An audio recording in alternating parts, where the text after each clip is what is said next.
salmista que escreveu o Salmo 143, no versículo 11, ele dá para nós uma receita. Quando ele pediu a Deus, ele estava assim, morto espiritualmente, chateado, não tinha alegria, orava, Deus não respondia, sentia que era um Zé Ninguém. Aí ele orou assim: vivifica-me, ó Senhor, por amor do teu nome. Ele via que não tinha méritos, mas ele sabia que Deus tem um amor ao nome dele fora do comum, e Deus iria vivificá-lo por amor desse nome.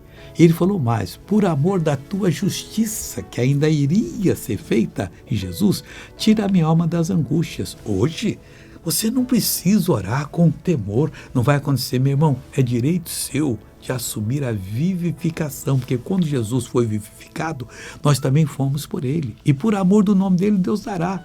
Hoje é direito nosso usar a justiça de Deus para tirar nossa alma da angústia. Vai firme que você vai ser abençoado. Veja essa pessoa que foi abençoada, eu já volto. Tem 2 anos que eu fui ao médico, ele falou assim que eu precisava fazer uma cirurgia imediata, porque o tendão dos meus pés estava muito desgastado.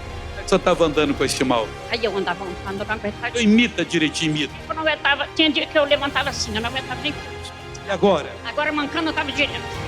Agora, anda normal agora, irmã? Elza, dá uma corridinha aqui, Elza. Vem cá, Elza. Vem cá, aqui, Elza. Vamos dar uma corridinha nós dois, Elza. Em nome de Jesus.